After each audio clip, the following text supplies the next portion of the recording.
Hello survivors, welcome to another video. In this video we're going to be looking at a couple of characters that have been released. The preview of them have been released by Kalishane on the forums, and it is Garret and Lucas, and they are 5 stars to 6 stars, so it does look like they're going to be promo characters. I'll look at the 5 stars, we'll put it on the screen, and then we'll go straight to the 6 stars. As you can see, if you want to see this, if you want to look at this a bit more, just pause now. But we're going to jump over to the 6 star, which is what most people are going to be interested in terms of viability for raid teams and such. So looking at the rush, it is 76 AP, which is probably the highest it can really go to be viable long term. You can get a second turn command rush on attack with that sort of AP with a very large or a huge lead, and a very large or a huge weapon. So the combination has to be very large and huge. That's the minimum.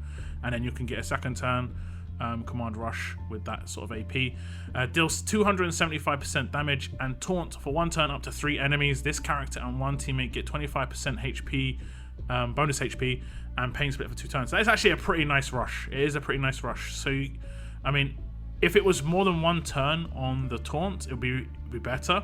I prefer like 2 turns to 2 characters personally. Sort of like, is it Cal? I think Cal's like that. I think 6-star Abraham has a 2-turn taunt, but his is a line. So this isn't a line. It will just taunt 3.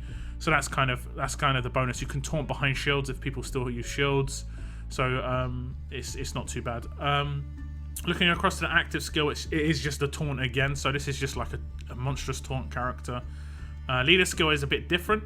It's just a buffed up version of the 5-star, which is I think 30-30 on the percentages for the 5-star character. But for the leader skill for the 6-star, it is tough and fast characters. Teammates get 40% HP and 40% defense. At first I thought, wow, this could be interesting, this could be dangerous, but then I just thought about it for like 2 seconds and then realized that it's really easy to counter this. If you just take in strong characters, there's no trait effect from either of those.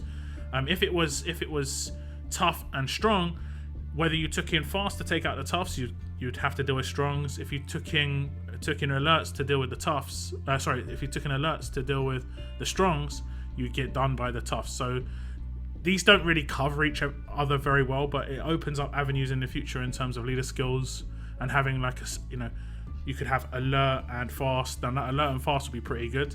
Alert and strong. Obviously, if you had alert and tough, it would be just range. So, I mean, it's interesting. The stats look pretty decent in terms of base stats, 1500 at least when maxed out. It isn't too bad. Tankiness, I think there are higher tank characters, but with the 40 HP and 40% defense, he's going to be pretty beastly. It's the same sort of deal. It's exactly the same buff that you get with Carl, so it'll be a very, very strong character here. Second character is Lucas. Again, if you want to check out the 5-star, just pause now, because I'm going to switch over to the 6-star. And the 6-star is just like I say, a buffed up version of the 5-star in terms of the rush is a bit more powerful. Deal 300% damage to 1 enemy. That enemy and up to 2 others get impaired. So it's a 3 enemy impair for 1 turn. It doesn't work like Shiva's rush by the sounds of it, in terms of if you killed someone with your rush, only 2 other enemies would get impaired. Whereas with Shiva, it's just 2 others. So it would be the one that you attack and 1 other if you don't kill, or it would be 2 others if you do kill someone with Shiva. Whereas this character, if you killed the person with the rush, it would just be 2 others. If you didn't kill the person with the rush, it would impair that person and 2 others. So I guess this is stronger. It's like a guaranteed 2 other people are going to be impaired. There is only a 1 turn impair, so it isn't amazing. And considering the speed of the rush as well, you're probably, you're going to impair them for 1 turn, so they're not going to gain AP for 1 turn. So that's not going to be too bad, I guess. Up to 1 teammate gains 40% AP. That could be quite useful. This character is alert, so if someone was to run this character, I guess they would run it in maybe a Mirabelle team or have him as the leader, because the leader skill has all alert teammates get 40% defense and a huge bonus to AP when attacking. So you could have someone like Mirabelle next to this character. They get the 40% AP and they'd have their rush a little bit earlier, 1 turn earlier. Maybe even a Tyrese. I think one of the biggest complaints I had about Tyrese was that his rush was just so slow, whereas if you hit this on Tyrese, 40% AP, he's got an 85 AR, 85 AP cost AR, and so you're going to get what? You're going to get at least 30 AP on that, so that's an entire turn, so that's pretty useful. Active skill is Recover Confuse, which I guess is decent because it's to counter like Shiva's but at the same time, this character is alert, so it really doesn't counter Shiva. I mean, the fact that this character is alert counters Shiva already. You probably want Recover Confuse on a character that is fast to sort of survive as much as possible. But of course, if you get confused, you don't like it. It's much more useful on attacker, I guess. It does look like it is only one character initial cooldown, 2 turns cooldown, till 2 turns. I guess it's just for one character. I'm not 100% certain. There wasn't an expand on the active skill.